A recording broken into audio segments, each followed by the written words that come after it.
أعوذ بالله من الشيطان الرجيم. بسم الله الرحمن الرحيم. الحمد لله رب العالمين، والصلاة والسلام على سيدنا محمد النبي الكريم وعلى آله وصحبه أجمعين. اللهم لك الحمد حمدا كثيرا طيبا مباركا فيه ومباركا عليه كما يحب ربنا ويرضى. وبعد. پنځم نمبر پتا د آخري سفر پنځم نمبر پتا. محترم ورونو، په تیره پته کې چې څلورم نمبر و زموږ او ستاسې بیان و دې ځای ته را رسېدلی و چې اول وار د سور په شپېلۍ کې پوکړه سي، دنیا ټوله خرابه سي، اسمانونه ټوک ټوک، مځکې ټوک ټوک سي، او بیا 40 پر دغه حال پاتې وي. دا نه دی معلوم چې 40 کاله که 40 میاشتې که 40 ورځې دنیا پر دغه خراب حالت پاتې کېږي. او بیا د الله عز وجل په اراده اسرافیل علیه السلام را ژوندی سي او امر یې کړي چې دوهم وار بیا د سور په شپېلۍ کې پوکي. الله عز وجل فرمایي: ونفخ في الصور فصعق من في السماوات ومن في الارض الا من شاء الله ثم نفخ فيه اخرى فاذا هم قيام ينظرون. یعنی اول وار چې په سور کې پوکړه سي، ټول هغه مخلوق چې په مځکه او اسمانو کې دي بېهوشه مړه سي، بې له هغه کسانو څخه چې د الله جل جلاله خوښه وي. دوهم وار بیا پوکړه سي، نو دوی به ټوله ولاړ وي او د الله جل جلاله و امر ته به ګوري، انتظار به کوي. د مرګ څخه راپورته کېدل پس له دوهم وار پوکلو څخه پیښیږي. او بیا په سوره یاسین کې الله جل جلاله فرمایي: ونفخ في الصور فإذا هم من الأجداث إلى ربهم ينسلون. او بیا په سور کې پوکړه سي او ناڅاپه به دوی د قبرو څخه د خپل رب و طرف ته ځغلي. ملایکې به په پورې وهلو د محشر و میدان ته بوځي او دوی به وایي: قالوا يا ويلنا من بعثنا من مرقدنا. دوی به وایي: هلاک او خرابي د موږ ته چا راپورته کړلو د خپلو مرقدو د خوب د ځایو څخه. هذا ما وعد الرحمن وصدق المرسلون.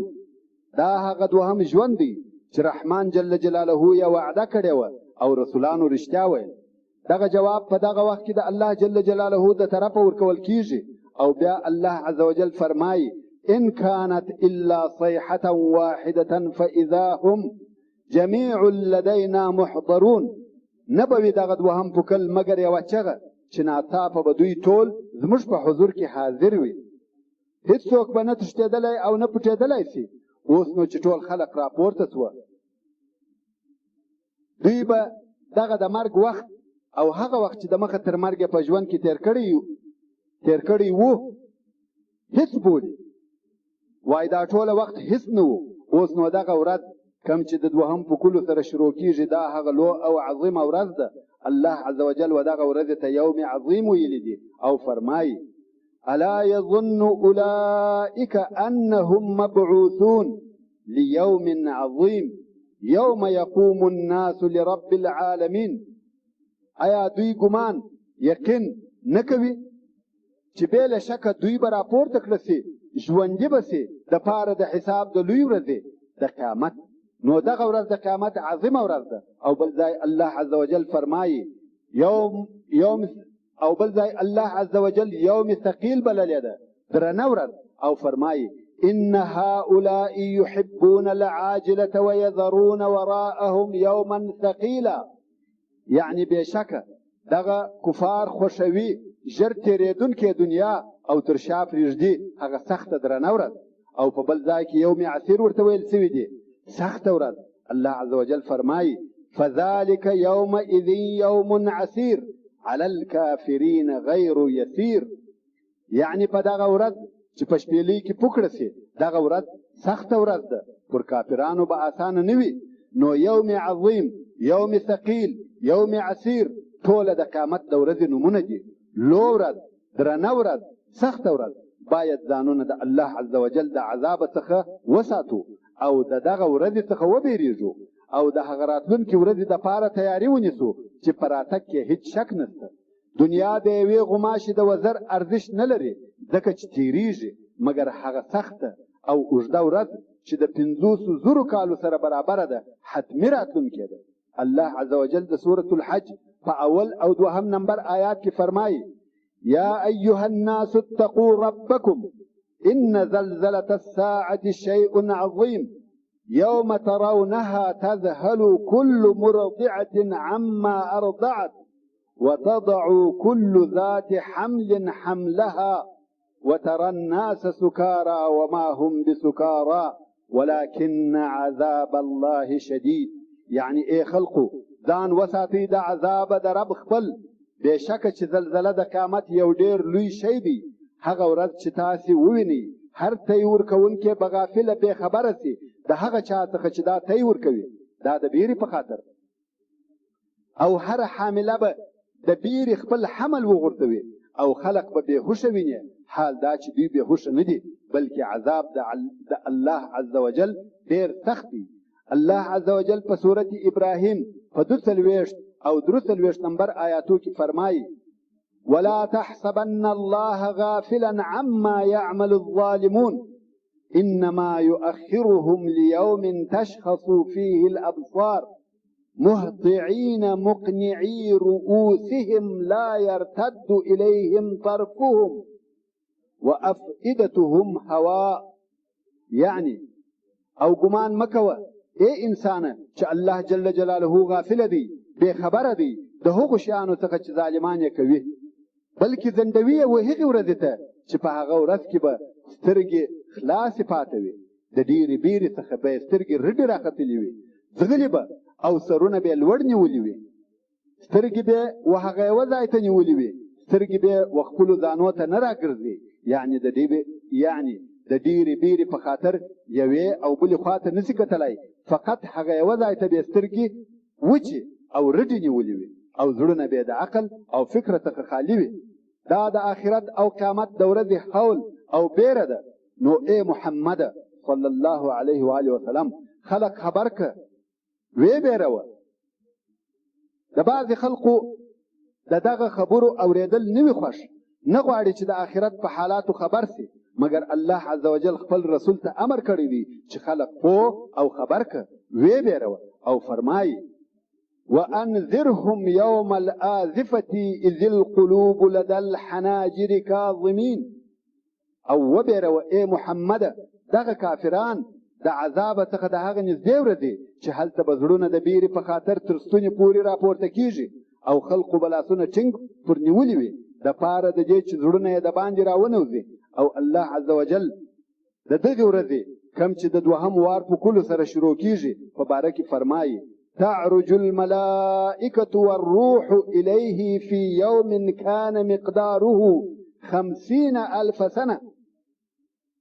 یعنی چې خیجی ملائکه او جبریل علیه السلام و طرف ته د هغه دا کله دا په هغه ورځ کې چې اندازه د هغې ورځې 50,000 کاله ده، مګر هو دغه اندازه اوږدوالی یې نسبت و کفارو ته دی، مګر د مسلمانانو دپاره رسول علیه السلام فرمایي: قسم دی چې دغه لو ورځ به پر ایماندارو باندې داسې تیریږي لکه چې یو فرض لمونځ یې ادا کړی وي. انهم يرونه بعیدا ونراه قریبا. الله جل جلاله فرمایي: بېشکه منکران دغه قیامت یا عذاب د قیامت لرې ویني او موږ یې نږدې وینو. نو 50,000 کاله فقط د قیامت ورځ ده، پرېږده چې تر دغه وروسته بیا ابدي او همیشه ژوندي یو. فقط د قیامت ورځ 50,000 کاله ده. ای انسانه ته څونه ژوندی یې او څونه ژوند کوې؟ 100 کاله 200 کاله؟ دا ژوند نسبت و یوې ورځې ته په نزد د الله جل جلاله هیڅ ژوند نه دی. نو له دې جهته کوم وخت چې ورځ د قیامت سي دوی به دا تېر ژوند ډېر لږ بولي. الله جل جلاله فرمایي: لم يلبثوا الا ساعة من النهار. گویا دوی چې دا عذاب وویني هغه تیر د دنیا ژوند په ټوله 1 ساعت ورته معلومیږي. او په سورة النازعات کې حق سبحانه وتعالى فرمایي: كأنهم يوم يرونها لم يلبثوا إلا عشية أو ضحاها. گواکې دغه منکران په هغه ورځ چې قیامت وویني داسې خیال به کوي چې دوی په دنیا یا قبرو کې فقط یو ماښام یا یو تاشت تیر کړی وي. او بل ځای الله عز وجل فرمایي هغه چې په دوی کې په اندازه کولو ښه پوهېږي هغه به وایي ان لبثتم الا یوما. دغه ټوله د دنیا ژوند لکه یوه ورځ داسې ورته معلومیږي. ورونو د دنیا ژوند کوتا دی، فقط لږ صبر غواړي. د الله عز وجل پر طاعت صبر وکړه، د ګناه څخه صبر وکړه، ډېر لږ وخت صبر وکړه، ابدي کامیابي به دې په نصیب سي. او د دغه په متعلق چې د دنیا ژوند ډېر لږ ژوند دی، الله عز وجل په سورة المؤمنون کې فرمایي قال كم لبثتم في الارض عدد سنين. الله جل جلاله به کفارو ته ووایي څونه موده، څو کلونه تاسې په مځکه کې تېر کړه. قالوا لبثنا يوما او بعض يوم فاسأل العادين. کفار به ووایي یوه ورځ یا یوه حصه د ورځې د هغه حساب کوونکو څخه پوښتنه وکړه. قال ان لبثتم الا قليلا لو انكم تعلم قالوا ان لبثتم الا قليلا لو انكم كنتم تعلمون. وبه فرمایي چې تاسې په دنیا کې وخت نه دی تیر کړی مګر ډېر لږ. دا نسبت د آخرت و ژوند او عذابو ته. که چیرې تاسې پوهېږئ انسانان چې کم وخت د قیامت حالات، مشکلات، عذابونه وویني، د دنیا ټوله ژوند داسې ورته معلومیږي لکه یو ساعت، هغه ډېره اندازه یې داسې ورته معلومیږي لکه یوه ورځ یا د ورځې یو څه حصه.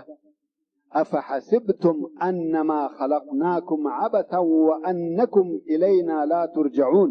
آیا تاسې ګمان کاوه چې موږ تاسې عبث پیدا کړي یاست او تاسې بیرته موږ ته رجوع نه کوئ؟ تاسې دا فکر کوئ چې دا ژوند عبث د بازوی دپاره و؟ یا والله رجوع به الله جل جلاله ته وکړو او د هغه په حضور کې به ودرېږو او هر انسان هغه چې د مخه یې لیږلي دي هغه به وویني. د دوهم پوکلو سره مځکه چوي او خلق ځینې راپورته کیږي. اول هغه څوک چې مځکه ځینې چوي هغه سید البشر محمد مصطفی صلی الله علیه و آله وسلم دی. رسول علیه الصلاة والسلام فرمایي په ورځ د قیامت زه سید سردار د آدم د اولادې یم او اول هغه څوک یم چې قبر ځینې چوي او اول شافع او مشفع یم. اوس نو خلق څنګه د مځکې څخه راوځي؟ د دغه لپاره یو عجیب او دقیق وصف په کتاب الله او سنت رسول الله صلی الله علیه و آله وسلم کې راغلی دی. الله عز وجل فرمایي وهو الذي يرسل الرياح بشرا بين يدي رحمته حتى اذا اقلت سحابا ثقالا. بعد حرکت کوي او تر مخه په اوبو ډکې اوریځې روانې کړي وي. سقناه لبلد ميت فانزلنا به الماء فاخرجنا به من كل الثمرات. دغه اوریځې روانوو مړې مځکې ته او بیا اوبه پر نازلې کړو او راباسو په دغه اوبو هر قسم میوې، لکه څرنګه چې پر مړه مځکه باران وسي، واښه او زراعت پر راشین سي. کذلک نخرج الموتى لعلکم تذکرون. دغه رنګه موږ مړي راباسو شاید تاسې پند واخلئ او باید غور پکښې وکړئ. او یو بل تفصیلي بیان د دغه انسانانو د راژوندي کېدو او شنه کېدو دپاره په هغه حدیث کې چې امام بخاري او امام مسلم یې روایتوي راغلی دی. رسول علیه الصلاة والسلام فرمایي د دوو پوکلو په مابین کې 40 دي او بیا د اسمانه اوبه رانازلېږي او دغه مړه انسانان راشنه کېږي لکه نباتات چې راشنه کېږي. نو انسان هم په مثل د نبات واښه راشن کېږي. د کم ځای څخه راشن کېږي؟ تخم یې څه شی دی؟ تفصیل یې راغلی دی. رسول علیه الصلاة والسلام فرمایي چې په انسان کې هیڅ شی نسته، نه دی پاته، ټول خراب سوی، خوړل سوی، شوړېدلی دی. یعنی ټول انسان خاورې کېږي، فنا کېږي، حتی هډوکي د وخت په تېرېدو سره وپاشل سي، خاورې سي، بې له یوه هډوکي څخه چې هغه ته عجب الذنب ویل کېږي. دا کوم هډوکی دی؟ دا د عمود فقري آخرنی هډوکی دی. د ملا د شمزۍ آخري هډوکی دی. ډېر کوچنی دی. شاید په پښتو و هغه ته لکه لمی ویل کېږي. د هر مړي ټول بدن نیستي کېږي بې له دغه کوچني هډوکي څخه چې نه خرابېږي. په هغه حدیث کې چې امام مسلم یې روایتوي، رسول علیه الصلاة والسلام فرمایي چې په انسان کې یو هډوکی دی چې مځکه یې هېڅکله نه خوري. نور انسان په ورځ د قیامت پر دغه هډوکي جوړیږي، یعنی د دغه هډوکي څخه انسان راشین کیږي. سبحانه الخالق. صحابه کرامو پوښتنه وکړه، ویل یا رسول الله دا کوم هډوکی دی؟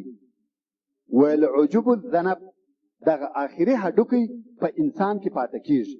کم وخت چې هغه باران چې په ورځ د قیامت اوري انسان راشین کیږي. او مځکه ځینې چې وي لکه مځکه چې د یو واښه څخه د راوتلو په حال کې چې وي دغه رنګه مځکه وچې وي او انسان راووځي. سبحان الله القادر عز وجل. الله سبحانه وتعالى فرمایي په سورة المعارج کې فرمایي یوم یخرجون من الاجداث سراعا كأنهم الى نصب یوفضون. هغه ورځ چې د باندې راویستل سي د قبرو څخه ځغلول کېږي به دوی چابک لکه چې پر طرف د نشان او هدف ورځغلي، یعنی یو خاص مقصد ته چې یو څوک ورځغلي. خاشعة ابصارهم ترهقهم ذله، بیریدونکي ذلیله به وي سترګې د دوی او دوی به ذلت او خوارۍ پټ کړي وي. ذلك اليوم الذي كانوا يوعدون. دا هغه ورځ د قیامت ده چې د دوی سره په دنیا کې وعده سوې وه. نو کافر، فاجر، منافق، خوار او ذلیل راپورته کیږي. او بیا الله عز وجل په سورة القمر کې فرمایي فتول عنهم يوم يدعو الداعي الى شيء نكر. نو ته د دوی څخه مخ وګرځوه او هغه ورځ چې بلونکي راوبولي دوی و یو نااشنا شته چې هغه حساب او جزا د اعمالو ده. دوی بالکل و دې کار ته نه عقیده درلوده او نه په دماغ کې وه، نو ځکه و دوی ته نااشنا شی دی. خشعا ابصارهم، یعنی حال دا چې بیریدونکي خړ او شرمنده به وي سترګې د دوی. یخرجون من الاجداث كأنهم جراد منتشر مهطعين الى الداع یقول الكافرون هذا یوم عسر. راوځي به دوی د قبرو څخه لکه هغه نشر سوي ملخان. دغه د مځکې څخه چې راوځي د ډیروالي په خاطر دونه به ډیر وي لکه ملخ. تاسې خو ملخ لیدلی دي چې پر یو منطقه راسي ټوله مځکه په ډکه وي، دغه رنګه په خلقو به هم ځکه ډکه سي، د مځکې څخه به راوځي. نو د مړو ژوندي کېدل په دغه ډول دي. دغه هغه راپورته کېدل دي چې کفار انکار کوي. دا هغه کار دی چې د تاریخ په اوږدو کې منکران ځینې منکره دي او وایي من یحیي العظام وهي رمیم قل یحییها الذي انشأها اول مره. ایا هغه چا چې اول پیدا کړي دي هغه دا قدرت نه لري چې بل وار پیدا کړي؟ سبحانه. اصلا په طبیعت او عادت کې دوهم وار پیدا کول تر اول وار آسانه وي، خو د الله جل جلاله دپاره اول او دوهم وار پیدا کول دواړه آسانه او بسیط دي. دا خبره صرف هغه د کفارو د منطقو او دلایلو په خاطر ویل کیږي. که په پیدا کېدو کې سختي وای خو اول وار به مشکل وای. علماء کرام وایي چې دوهم وار پیدا کول و الله جل جلاله ته آسانه دي. دا یې نه ده معنا چې اول وار سخت و، بلکې دا د خلقو دپاره یاد اوري او منطقي خبره ده. که چیرې دا د خلقو د پیدا کولو په کار کې سختي وای په اول وار کې به وای، دوهم وار پیدا کول طبیعتا آسانه وي، مګر و الله جل جلاله ته دواړه آسانه دي. هغه الله چې د یو شي د کولو اراده وکړي فرمایي کن فیکون. نو خلق د محشر پر مځکه راوځي او دا مځکه نوې مځکه ده، الله جل جلاله یې نوې پیدا کوي. اولنۍ مځکه خرابه سوه، آسمانونه خراب سوه. الله عز وجل فرمایي یوم تبدل الارض غیر الارض والسماوات وبرزوا لله الواحد القهار. په هغه ورځ چې بدله به کړه سي مځکه په بله مځکه او آسمانونه به هم بدل سي په نورو آسمانو او ټول خلک به د قبرو څخه راوځي پر ښکاره میدان به ودرېږي و الله جل جلاله ته چې ډېر غالب او قوي دی. دغه وخت نو نوې مځکه او نوې آسمانونه دي، خالق عز وجل یې نوې خلقي، انسانان هم نوې د سره پیدا کېږي. په صحیح البخاري او صحیح مسلم کې دا قول د رسول علیه الصلاة والسلام دی چې فرمایي په ورځ د قیامت خلق پر سپینه خاورنه اواره ځکه جمع کیږي چې په هغه کې د هیڅ چا دپاره معین ځای نسته، یعنی خالص خاوره ده، نه کورونه سته نه سړکونه سته، د محشر مځکه شوی ډاک دی او ټول خلق را جمع کیږي. ذلك یوم مجموع له الناس وذلك یوم مشهود. ټول هغه خلق چې د اول څخه د خلقت پیدا سوي دي د آدم علیه الصلاة والسلام د وخت څخه بیا د قیامت تر ورځې هغه ټول دلته سره جمع کیږي، ټول را ژوندي کیږي او ټول یو ځای کیږي. الله عز وجل فرمایي قل ان الاولین والآخرین لمجموعون الى میقات یوم معلوم. اول او آخر نفر ټول ژوندي کیږي او جمع کیږي. هر چیرې چې تللي وي د مځکې په ټولو اطرافو کې پاشل سوي وي، سوځل سوي وي، خوړل سوي وي، ټوله سره جمع کیږي. اینما تکونوا یأتی بکم الله جمیعا ان الله على كل شيء قدیر. الله عز وجل د هیڅ کار څخه نه دی عاجز. وحشرناهم فلم نغادر منهم احدا. را جمع بکوه او د دوی څخه به یو هم نه پرېږدو، نه اولین نه آخرین. داسې څوک نسته چې یا دې هیر سي یا دې خلاص سي. حتی حیوانات چارپایان را ژوندي کیږي او دغه میدان ته را جمع کیږي. الله عز وجل فرمایي وما من دابة في الأرض ولا طائر يطير بجناحيه إلا أمم أمثالكم ما فرطنا في الكتاب من شيء ثم إلى ربهم يحشرون. او نسته هیڅ حیوان په مځکه کې او هیڅ مرغه چې په وزرو الوزي مګر هغه هم ستاسې په مثل امتونه مخلوقات دي. موږ په کتاب لوح محفوظ کې هیڅ شی نه دی پرې ایښی بلکې ټول لیکلي دي او بیا به دا ټول خپل رب ته ورجمع کړسي د حساب او جزا دپاره. ټوله دغه امتونه مخلوقات ژوندي کیږي او جمع کیږي. او بل ځای فرمایي واذا الوحوش حشرت. کم وخت چې وحشي حیوانات راټول کړسي د قصاص اخیستلو دپاره حتی چارپایان هم جمع کیږي. نو انسان پر هغه طریقه چې موږ ته رسول علیه الصلاة والسلام بیان کړې ده راشن کیږي. په بخاري او مسلم شریف کې حدیث دی چې رسول علیه الصلاة والسلام فرمایي تاسې را جمع کیږي لږ پښې لږ بدنونه او نه به یاست سنت سوي. دا نو رسول علیه الصلاة والسلام دا قول د الله عز وجل ووایه كما بدأنا أول خلق نعيده وعدا علينا إنا كنا فاعلين. لکه څرنګه چې اول موږ پیدا کړي وه بیا یې اعاده راګرځېده کوو. دا وعده ده پر موږ او خامخا موږ د هغه خپلې وعدې کوونکي یو. حضرت عایشه رضی الله تعالی عنها چې دا قول د رسول علیه الصلاة والسلام واورېدی چې خلق په ورځ د قیامت لس پښې لس بدنونه راپورته کیږي او جمع کیږي. ویل یا رسول الله نر او ښځې به ټوله یو او بل ته ګوري؟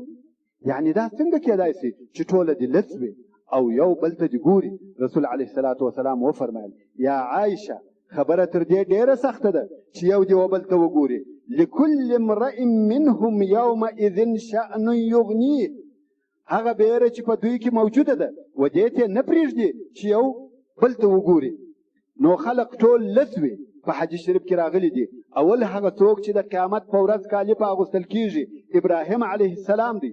الله عز وجل په انبیاو په صدیقینو په شهداو او مسلمانانو کالي اغوندي. د دوی دپاره فقط څو لحظې لڅوالی دی او بیا الله عز وجل مؤمنان مسلمانان پر دغه لڅوالي نه پرېږدي بلکې اکرام او احسان د لباس ورسره کوي. فقط کافران او مجرمان لس پاته کیږي. الله جل جلاله د مسلمانانو حیا ورساتي کالي په اغوندي. او بل دا چې خلق پر مختلفو شکلو راپورته کیږي پر هغه شکلو چې دوی په دنیا کې د هغه عادت درلودي. د هغې جملې څخه یو مسلمان چې سپین ږیری وي او مړ سي د ژوندي کېدو او راپورته کېدو په وخت کې به نور لري. رسول علیه الصلاة والسلام فرمایي که څوک په اسلام کې سپین ږیری سو هغه لره به په ورځ د قیامت نور وي. د هر سپین ږیري سر او مخ په ورځ د قیامت روښانه وي منور وي. په بل حدیث کې راغلی دي که څوک فی سبیل الله سپین ږیری سو هغه لره به په ورځ د قیامت نور وي. نو هغه سپین ږیری چې پر توحید ټینګ وي او کفر نسی ځینې پیښ الله عز وجل به په ورځ د قیامت په نور مکرم کی. بل دا چې هغه مسلمانان چې اودسونه لمنځونه کوي هغه هم په خاص شکل راپورته کیږي، لکه څرنګه چې امام بخاري د رسول صلی الله علیه و آله وسلم څخه روایت کوي چې وی فرمایل ان امتي يدعون يوم القيامه غرا محجلين من آثار الوضوء. غر وهغه آسته ویل کیږي چې دی تور یا سور وي خو تندی یې سپین وي، دغه اسانو ته غر ویل کیږي. او محجل هغه آسته ویل کیږي چې دی تور یا سور وي خو پښې یې سپینې وي.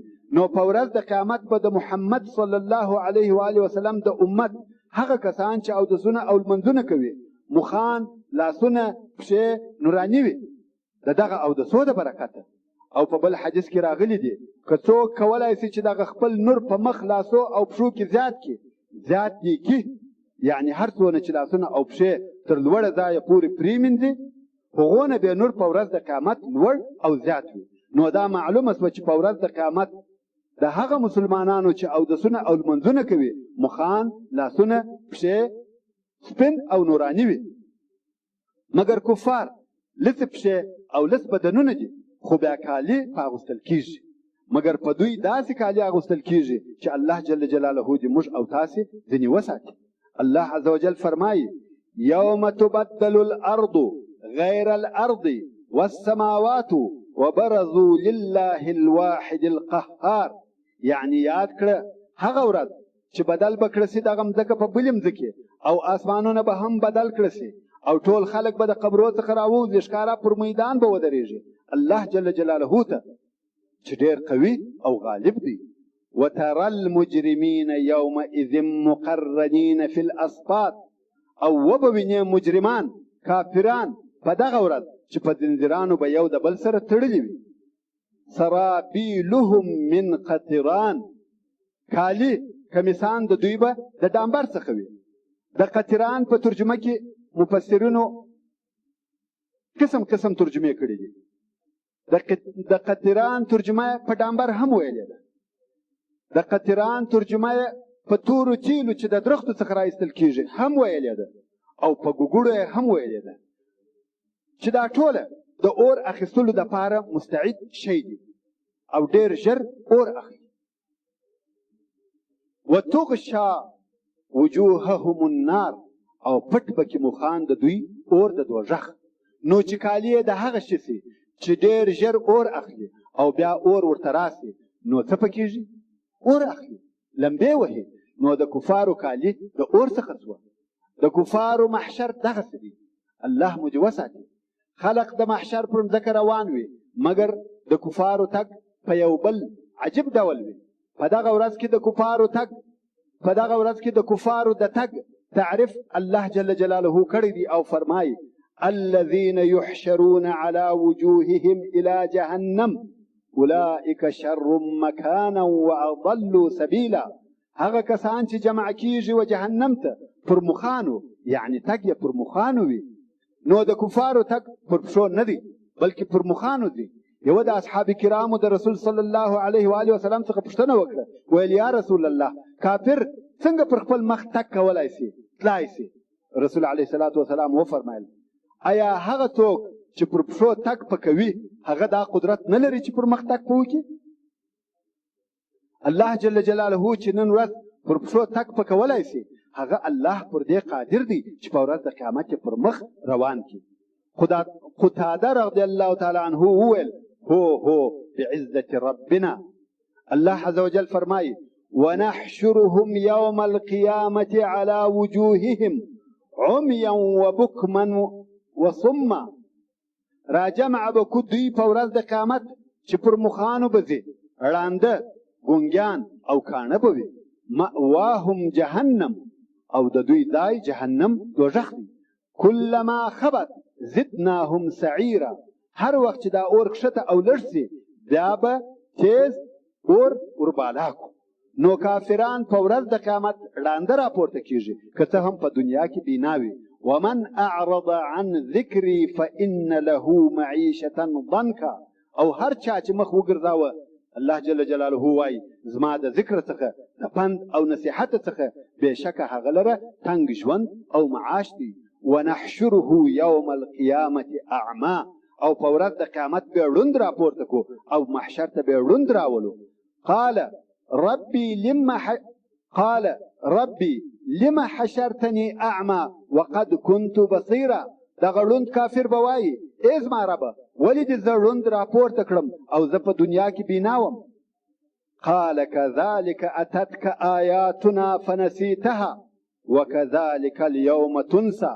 الله عز وجل به وفرمایي دغسې ده، یعنی ته بینا وې خو تا ته زموږ آیاتونه راغله او تا هغه هیر کړه، دغه رنګه به ته هم نن ورځ په عذاب کې پرېښول سې. ته زموږ د آیاتو څخه غافله سوې، تا د حکمت او هغه معجزو چې زما په کتاب کې دي متابعت ونه کوي، نو تنسا یعنی ستا په باره کې اهمال کېږي، پرېښول کېږي. دغه الله جل جلاله د قیامت په ورځ د کفارو د رنګ او شکل په متعلق فرمایي یو خدا چې پر مخانو به ځي ړوند ګونګی او کوڼ به وي، خو یو بل وصف هم پر اضافه کوي او فرمایي یوم ينفخ في الصور ونحشر المجرمین یومئذ زرقا. په هغه ورځ چې د سور په شپېلۍ کې پوکړه سي راجمع به کړو په دغه ورځ مجرمان شنه چې د بدن د پوست رنګ به شین وي او یا دا چې سترګې به شنې وي. اوس نو ټول مخلوقات د محشر په مځکه کې سره یوځای کېږي او لمر رانږدې کېږي څو لمر د یوه میل په اندازه رانږدې سي. ګرمي تر اندازې زیاته سي، د خلقو څخه د خولو تویدل شروع سي. مګر مسلمانان هر امت د خپل نبي سره وي، هر مسلمان و خپل نبي ته ورځي. خلق تږي دي بې له مسلمانانو څخه چې هغه د خپلو انبیاو د حوضو څخه اوبه څښي. رسول صلی الله علیه و آله وسلم د خپل حوض تعریف او توصیف راته کوي. هغه حوض چې په قرآن کریم کې هم ذکر شوی دی، انا اعطیناک الکوثر، یوه واله ده په جنت کې بهیږي او اوبه یې په حوض کوثر کې تویږي. دا کوثر څه شی دی؟ په حدیث متفق علیه کې رسول علیه الصلاة والسلام بیان راته کوي او فرمایي زما حوض د یوې میاشتې د تک په اندازه دی او کنجان یې برابر دي، یعنی مربع چارکنجه حوض دی. اوبه یې تر شیدو سپینې دي او بوی یې تر مشکو خوشبویه دی. کوزې یا کنجان یې لکه د اسمان ستوري دونه ډیر دي. څوک چې د دغه حوض اوبه وڅښي بیا هیڅکله نه تږی کېږي. الله عز وجل دې د هغه څخه څښل زموږ او ستاسې په نصیب کې چې بیا هیڅکله تږي نه سو. او په بل حدیث کې راغلی دی چې د دې حوض اوبه تر واوره ډېرې سپینې دي او تر عسلو خوږې دي او لوښي یې د ستورو تر حساب ډېر دي. رسول علیه الصلاة والسلام فرمایي او زه بعضې خلق د هغه د څښلو څخه منع کوم لکه یو سړی چې د نورو خلقو اوښان د خپل حوض څخه منع کوي.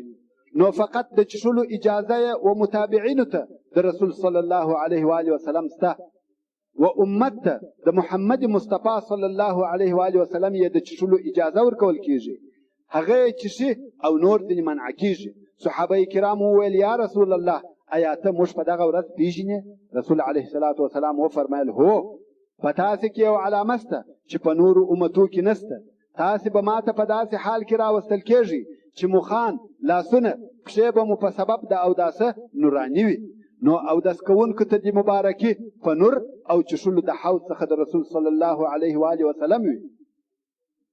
او رسول علیه الصلاة والسلام د دغه حوض په باره کې نور زیات تفصیل راکوي او فرمایي تر شیدو به سپین وي او تر عسلو به خوږ وي او په هغه کې دوې ناوې دي چې د جنت څخه ورته راغلي دي، یعنی د دغه دوو ناوو څخه اوبه ورته راتویږي چې هغه هم د جنت ورته راغلي دي چې یوه د دغه ناوو د سرو زرو ده او بله یې د سپینو زرو ده. بعضې هغه کسان چې د رسول صلی الله علیه و آله وسلم سره یې ژوند کړی دی او ایمان یې پرې راوړی دی هغه راځي او رسول علیه الصلاة والسلام یې د حوض د څښلو څخه منع کوي. رسول علیه الصلاة والسلام فرمایي چې وما ته به دغه حوض ته داسې خلق راسي چې زما سره یې ملګرتیا کړې ده، وایي چې زه یې ووینم دوی به رانږدې سي چې د حوضه اوبه وڅښي.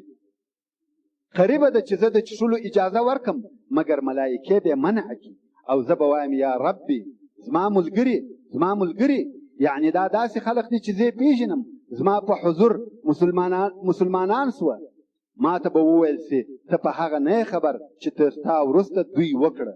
دا نو هغه مرتدان دي، هغه چې بیرته د اسلام څخه واوښتل، هغه مرتدان دي چې د رسول علیه الصلاة والسلام سره حج وکړي او بیا مرتد سوه. ملایکې به ورته ووایي چې دوی وروسته مرتد سوه. رسول علیه الصلاة والسلام به ووایي سحقا سحقا، یعنی د الله جل جلاله د رحمت څخه لرېوالی وي هغه چا لره چې تر ما وروسته مرتد سوه. نو مرتدین د کفارو سره دي. اوس نو د ګناهکارانو حال دغه د انتظار په وخت کې څنګه دی؟ لمر خو رانږدې سو، د ډېرې ګرمۍ او لمر په خاطر د خلقو څخه خولې را بهیږي. رسول علیه الصلاة والسلام د خلقو حال راته بیانوي او فرمایي بعضې داسې خلق دي چې خولې یې تر بجلکو پورې رسیږي، او د بعضو خولې تر دنګنو پورې رسیږي، او د بعضو خولې تر ملا پورې رسیږي، او د بعضو خولې تر دګره پورې رسیږي، او بعضې داسې خلق دي چې خپلې خولې یې تر خولې پورې رسیږي، او بعضې داسې دي چې په خپلو خولو کې غرق او ډوب دي. یعنی هر څوک د خپلې ګناه په اندازه تکلیف ویني او 50,000 کاله پر دغه حال وي، مرګ هم نسته. په خپلو خولو کې ډوب، خولې تر سر لوړې دي، د مرګ او ژوند په مابین کې دي، خو مري نه. او رسول علیه الصلاة والسلام د قیامت د ورځې بعضې د بیرې حالات راته بیانوي چې د خلقو به په دغه ورځ کې څه حال وي، او دا ټوله د مخه تر حساب او کتاب دي. رسول صلی الله علیه و آله وسلم د مال خاوندان خبروي او بیروي. امام بخاری د رسول صلی الله علیه و آله وسلم څخه روایت کوي چې وی فرمایل هغه څوک چې الله جل جلاله مال ورکړي او د هغه زکات ورنکړي، دغه مال به په ورځ د قیامت په شجاع اقرع بدل شي. شجاع اقرع و نر مار ته ویل کېږي، هغه چې د سر وریښتان په سبب د شدت او قوت د زارو چې په ده کې دي دوی سوي وي. نو مال به په ورځ د قیامت په مثل د دغه مار سي، او دا مار به 2 تور خالونه پر سترګو سربیره لري، چارچشمه به وي. دغه مار به په ورځ د قیامت پر دغه سړي راپېچل سوی وي او ورته وایي به زه ستا مال یم، زه ستا خزانه یم.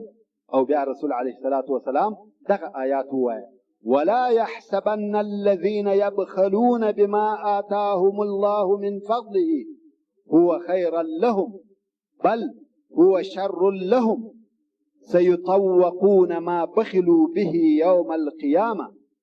یعنی ګمان دې نه کوي هغه کسان چې بخیلي کوي دوی په هغه شي چې الله جل جلاله د خپل فضل کرم او احسان و دوی ته ورکړي دي چې دا بخل د دوی لپاره خیر دی، بلکې دا بخل ډېر بد شر دی دوی لره.